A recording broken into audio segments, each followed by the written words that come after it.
don't look behind you. Whatever, see, nothing beats a try but a failure, nothing beats a failure but a try. Ain't nothing to it but to do it and do it till the day you die. You understand? So go ahead, man. I understand because Thanks a lot, man. future belongs to you. You know what I mean? Me, I'm in the evening of my life.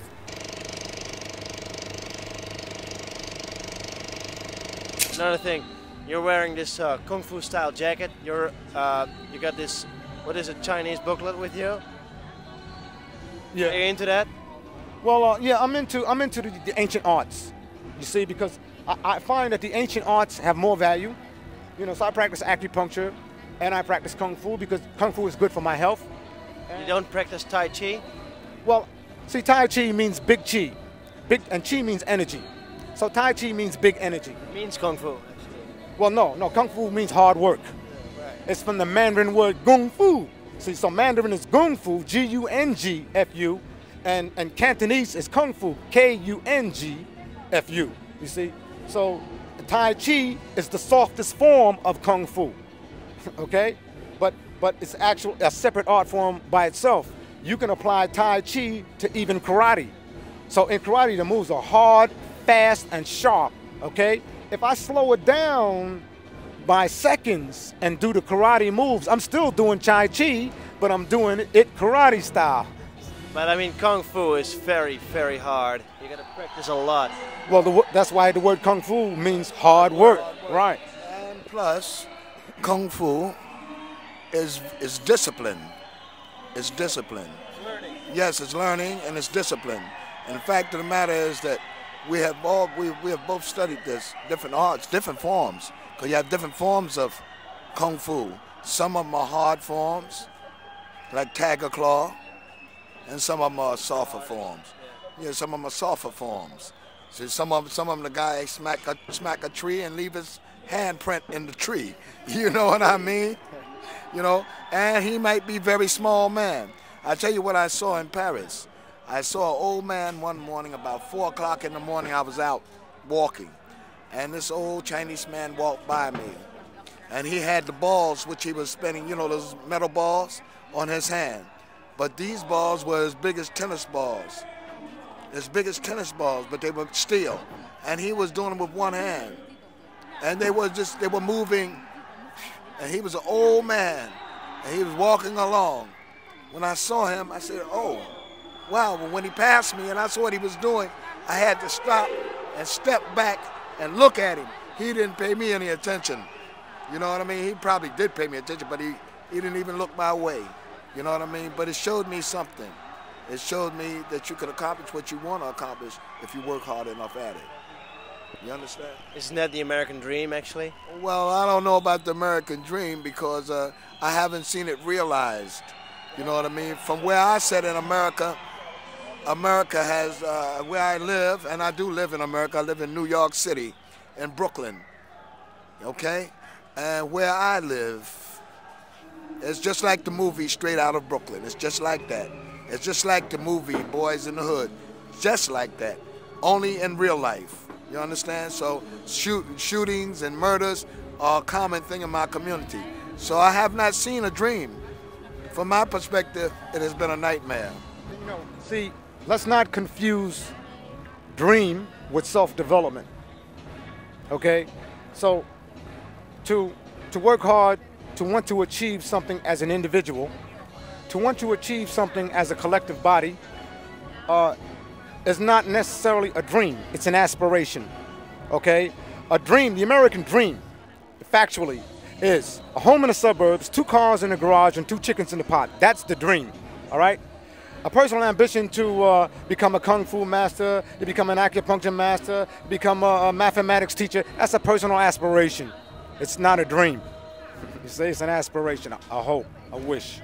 Did you guys ever spoke to the Beastie Boys? I think they were in nappies, man, when we started, if they were even around, man, so. No, but I mean afterwards. Oh, afterwards? No. MCA is totally into the Kung Fu thing as well. That's why I mentioned it. He went to Tibet, he went to Nepal. He studied martial arts for a couple of years now. No, I'm not aware of what the Beastie Boys are doing. I've been too busy concentrating on survival before arrival. So I've really been totally absorbed by the Last Poets. I'm not I'm not up on, you know, what the Beastie. Where I come from the Stevie Wonder, Aretha Franklin, James Brown bag. You see what I'm saying? And if it ain't better than that, then that's in R&B. I come from Charlie Parker and Dizzy Gillespie. If it ain't better than that, I'm not really interested. Tell you. You think Public Enemy is better than that? Better than who? Aretha Franklin? Public Enemy. Public Enemy? Well, Chuck D, these are youngsters, and they're not doing the same sort of thing as Aretha Franklin. So there's no comparison. That's like comparing Coca-Cola to gasoline. No, not even oranges. It's two different things altogether. You know what I mean? So Chuck D, yeah, I know him. I think he has very big respect for Aretha Franklin, as he has for the Last Poets as well. And I respect Chuck D because this is a young man, and he's a college graduate and all of that. He's a young man, and when I first met him, he was going to school, and we were working at the university where he went. We did a couple of shows, which inspired him. You know what I mean? As well as the other little guy that be with him as well. He is also an intelligent guy. You know what I mean? And they I think, exemplify the way the youth actually feel, some of the youth. You know what I mean? They actually feel this way. You know, but he's on a positive tip, even though he might seem hard. But he's a good individual, you see? And the fact of the matter is, I don't think that his way is better than Aretha Franklin's, or better than James Brown, or better than Jackie McLean or any of the other musicians. I think that he makes a contribution, as each one of us has made, and that each contribution, regardless of how small or how large, is important. You know, because the world is made up in a lot of different kinds of people doing a lot of different kinds of things. And all the people that are doing something positive, I say bravo to them. My hat is off to them. So what do you think about today? You started off talking about the black situation in America a long time ago. Now here you're on a Freedom Festival in Holland. Well, listen, the problems of the past, some of them have taken on different appearances, but the black liberation question is still the same in America. There ain't nothing changed but the name of the game. Everything else remains the same, and the stuff is still so deep it will put you to sleep and make your skin creep. You know what I'm saying? So when I speak about America, I speak about them being liberated. I still feel the same way. Nothing has changed. But what has happened, though, because we are international, we address issues that that affect everybody. So not only do we address social issues, political issues, but we also address economic issues. We address environmental issues. We have poems that are dedicated to the environment. You know what I mean? So it's important for me to have a healthy world to live in. It's important for me to see the youth inherit something good rather than inherit something that's already worn out. Important to me that the youth breathe fresh air and not have to grow up wearing gas masks. Important that they be able to drink water from a stream and not have to depend on bottled water in order to have a good glass of water. You see what I'm saying? So it's important. So we address those issues. It's important for us to get along with each other on this planet, because this planet is a very, very small thing in the whole overall scheme. You know what I mean? It's important to play here. So it's important to play here. And really, we have played in many other parts of Europe as well as other countries. And each place that we play, the people can identify with what we come from because it is an international message. You see? So we don't want to limit ourselves by just talking about the problem in America between the African-American community and the ruling classes. We speak about that plus the other things that affect us. You know what I mean? Because, for instance, we did a poem about nuclear warfare.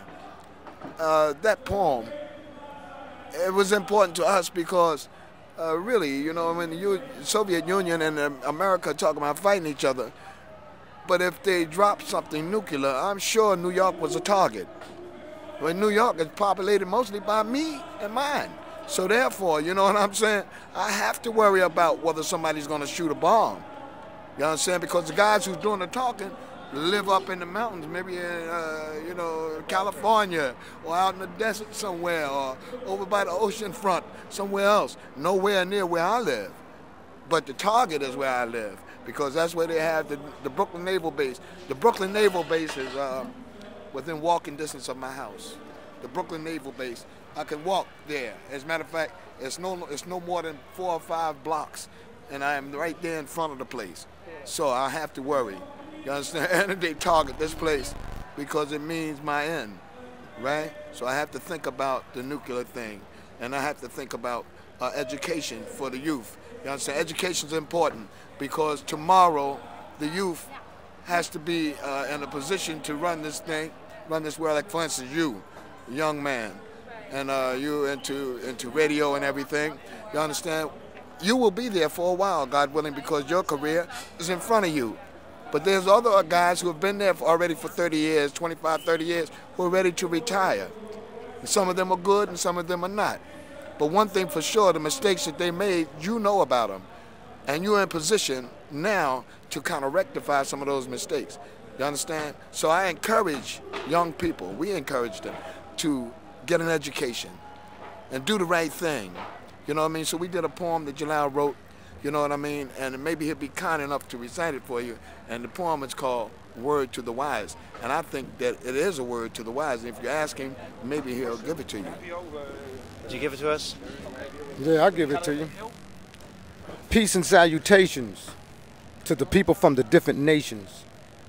Between the misunderstood, those that would, those that should, those that could have, distinguished between the truth and the lies, there were those that heeded the word to the wise. First they diss all the people in their dignity. Then they put them to death if they disagree, until the people lose their lands and their liberty, got to flee from their homes like a refugee. Now the reason that they do this should be known to us all. Puffed up with pride, they're getting ready to fall. But they cling to power like a grape on a vine, knowing all the while they're running out of time. You see, the jive time turkeys want to take us out. Manipulating minds is what they're all about. Misusing and abusing all the life on the earth until there's nothing left for sure of any value or worth. Perpetuating evil just for glory and gain. Mass-producing madness just to murder your brain. Suiciding out and they don't give a damn. Got the planet on the altar like a sacrificial lamb. Done plundered all the people for their natural wealth. Done poisoned the earth's environmental health. Now no amount of talking or diplomatic tack, no computer calculations are gonna alter the fact. No scientific test is gonna take up the slack. No principal proposals are gonna bring it back. You can lead a fool to wisdom, but you can't make him think, and they never miss the water till there ain't none to drink. Counterfeit promises lead to false hopes, have the people hanging on by the end of their ropes. They're busy scheming up future trends. The rope is frayed, got split ends. Gambling on our future with technology. Plotting on the people with psychology. In the middle of the riddle of the mystery, the only clue of what to do is in history. But they know what to do, and they just don't want to do it. And they won't find out until after they blew it. Because they hoping to escape into outer space. Because they want to look God in the face. Oh, they want to get to heaven on a physical plane, with the devil's temptation driving them insane, trying to cover up all their plots and schemes, filling up our minds with fantasy dreams. Never could leave well enough alone, got an eye in the sky peeping through the ozone. Centuries of oppression have left their mark. Both the arrogant and ignorant are in the dark. Some people psyched into doing their bidding, they're playing for keeps and saying they're kidding. Done painted themselves into the corner. Each nation looking like they'll soon be a goner. Catastrophe and chaos all happening at once. The days lead to weeks, the weeks lead to months, until the years and the decades and the centuries go by. And the truth manifests right before their eyes. And then there's no more excuses and alibis. And they can see they indeed heard the word of the wise.